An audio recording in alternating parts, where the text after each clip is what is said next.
৩০ বছর পর জাহাঙ্গীরনগর বিশ্ববিদ্যালয়ে জাকসু নির্বাচন অনুষ্ঠিত হতে যাচ্ছে। আমরা সবাই ইতিহাসের একটা সাক্ষী হতে যাচ্ছি।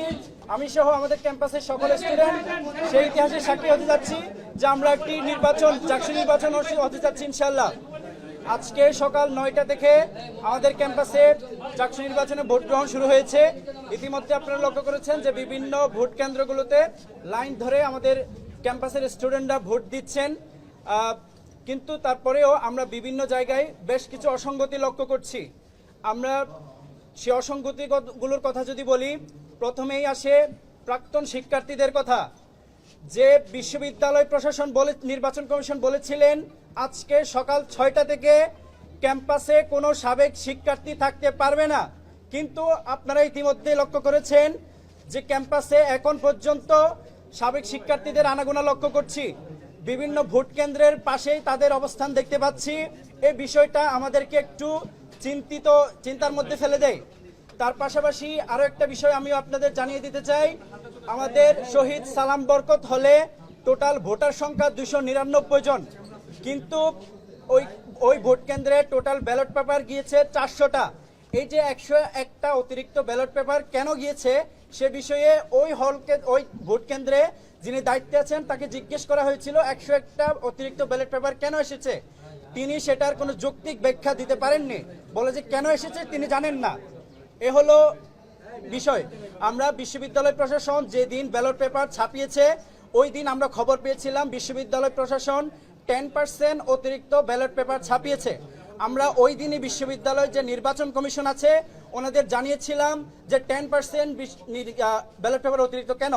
ওনারা জবাব দিয়েছিলেন যে আসলে কিছু ব্যালট পেপার হয়তো নষ্ট হয়ে যেতে পারে, এই কারণে ওনারা যুক্তি দিয়েছিলেন।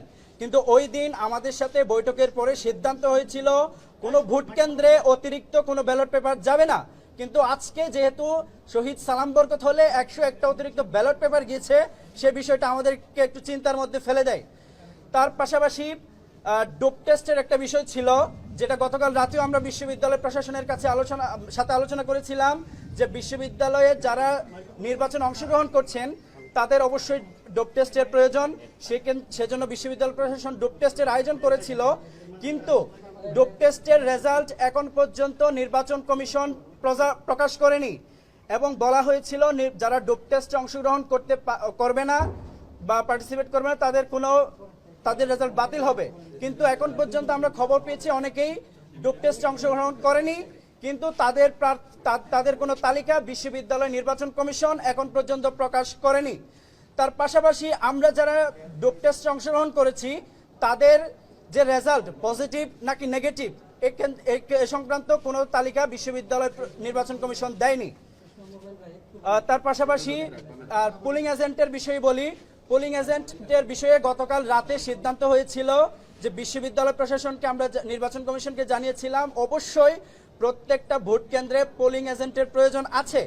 সেই প্রেক্ষিতে গতকাল রাতে ইনস্ট্যান্ট সিদ্ধান্ত নিয়ে একটা প্রজ্ঞাপন জারি করা হয় যে অবশ্যই প্রত্যেকটা ভোট কেন্দ্রে পোলিং এজেন্ট রাখবেন। কিন্তু সকালবেলা যখন বিভিন্ন ভোট কেন্দ্রগুলোতে আমাদের পোলিং এজেন্টরা গিয়ে পরিচয় দিচ্ছেন যে আমি এখানে পোলিং এজেন্ট হিসেবে থাকবো বা বিষয়টা জানাচ্ছেন, তখন বিভিন্ন ভোট কেন্দ্র থেকে বলতেছে আমরা তো আসলে এই বিষয়টা জানি না।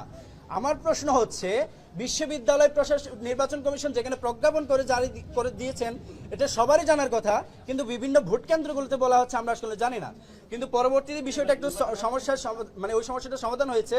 আমরা নির্বাচন কমিশনের সাথে কথা বলে আমাদের বিভিন্ন যে ভোট কেন্দ্রগুলো আছে সেগুলোতে আমরা পোলিং এজেন্ট বসিয়েছি। এ হলো নির্বাচনের সার্বিক পরিস্থিতি। আমি মনে করি যে অসঙ্গতিগুলো হচ্ছে বিশ্ববিদ্যালয় প্রশাসন অতি দ্রুত এগুলোর বিরুদ্ধে অ্যাকশন নেবেন এবং যে সাবেক শিক্ষার্থীদের যে বিষয়টা বললাম এবং হচ্ছে যে ডোপ টেস্টের বিষয়গুলো অতি দ্রুত প্রকাশ করবেন এবং সাবেক শিক্ষার্থীদের বিষয়ে যে বিষয়টা বলা হয়েছিল যে আজকে সকাল 6টা থেকে যদি কোনো সাবেক শিক্ষার্থীদের পাওয়া যায় তাহলে অবশ্যই ফৌজদারি আইনে তার বিচার করা হবে। তো আজকে যে বেশ কয়েকজন সাবেক শিক্ষার্থীদের দেখার পরে আমি নির্বাচন কমিশনকে সরাসরি জানিয়েছি, কার্যত এখন পর্যন্ত নির্বাচন কমিশন কোনো ব্যবস্থা নেয়নি। আমরা ওই সময় বলেছি যে আমাদের ভাই যিনি গিয়েছেন উনি হচ্ছে পর্যবেক্ষক রাখার বিষয়ে তিনি সরাসরি কথা বলতে গিয়েছেন, বুঝতে পেরেছেন। কিন্তু তার পাশাপাশি যখন আমরা দেখতে পেয়েছি ছাত্রদলের বিভিন্ন নেতারা যারা ব্যালট বক্স যখন নিয়ে যাচ্ছে, ব্যালট বক্সের পেছনে পেছনে যাচ্ছে, তখন ক্যাম্পাসের একজন সাংবাদিক এটা একটু ভিডিও করছিলেন। ভিডিও করার কারণে ওই সাংবাদিককে জেরা করা হয় এবং ওই সাংবাদিকের মোবাইলে যে ভিডিও করা হয়েছিল সেটা ডিলিট করতে বাধ্য করা হয়। ওই সাংবাদিক নিজেকে একটু শঙ্কার মধ্যে রাখছেন যে আজ ওই সময় যে তার উপর যে আচরণটা করা হয়েছে যে উনি শঙ্কিত। তো এই বিষয়গুলো আসলে একটি অবাধ, সুষ্ঠু, নিরপেক্ষ নির্বাচন হওয়ার ক্ষেত্রে একটু আমাদের মধ্যে শঙ্কা তৈরি করে। তো যে বিষয়গুলো হয়েছে আমি মনে করি অতি দ্রুত বিশ্ববিদ্যালয় প্রশাসন সে বিষয়গুলোকে সলভ করবেন এবং আমাদের ক্যাম্পাসে দীর্ঘ 33 বছর পর যে একটি নির্বাচন হতে যাচ্ছে, আমাদের বিশ্ববিদ্যালয় যে এত সুন্দর একটি নির্বাচন প্রত্যাশা করে সেটার ইতিহাসে সাক্ষী হতে যাচ্ছে। তো আমরা মনে করি নির্বাচন কমিশন অবশ্যই একটি অবাধ, সুষ্ঠু, নিরপেক্ষ, নির্দলীয় নির্বাচন আমাদেরকে উপহার দিবে, আমরা সেই প্রত্যাশা রাখি। এবং যদি আমরা এভাবে একটি অবাধ, সুষ্ঠু, নিরপেক্ষ নির্বাচন উপহার পাই, আমরা মনে করি বাংলাদেশ ইসলামী ছাত্র শিবির সমর্থিত সমন্বিত শিক্ষার্থী জোট প্যানেল পূর্ণাঙ্গভাবে জয়লাভ করতে পারবে বলে আমরা প্রত্যাশা করি। না, ছাত্রদল যে অভিযোগ দিচ্ছে, ছাত্রদল যে অভিযোগগুলো দিচ্ছে স্পেসিফিক কি অভিযোগ সেটা বলবেন। ভয়ভীতি দেখাচ্ছেন আমাদের বিশ্ববিদ্যালয়ের সভাপতি কারো কাছে গতকাল রাতে, শুধু বললাম গতকাল রাতে নির্বাচন কমিশনে গিয়েছিলেন, শুধু অবজারভার যে রাখা হবে কি হবে না, পুলিং এজেন্টের বিষয়ে কোনো সিদ্ধান্ত দিচ্ছে না নির্বাচন কমিশন, এই বিষয়ে কথা বলতে গিয়েছিলেন, এছাড়া আর কোনো কিছুই নয়। আমরা প্রত্যাশা করি বিশ্ববিদ্যালয় প্রশাসন আমাদেরকে একটি অবাধ, সুষ্ঠু, নিরপেক্ষ নির্বাচন উপহার দিবেন। যদি সেটা শেষ পর্যন্ত বিশ্ববিদ্যালয় নির্বাচন কমিশন আমাদেরকে এনশিওর করতে পারেন, তাহলে অবশ্যই একটি নির্বাচন প্রক্রিয়ায় যে জয় বরাবর জয় থাকতেই পারে। যদি সুষ্ঠু, অবাধ, নিরপেক্ষ নির্বাচন আমরা লক্ষ্য করি, তাহলে অবশ্যই আমরা জয় পরাজয় যেটা হয় মেনে নিব।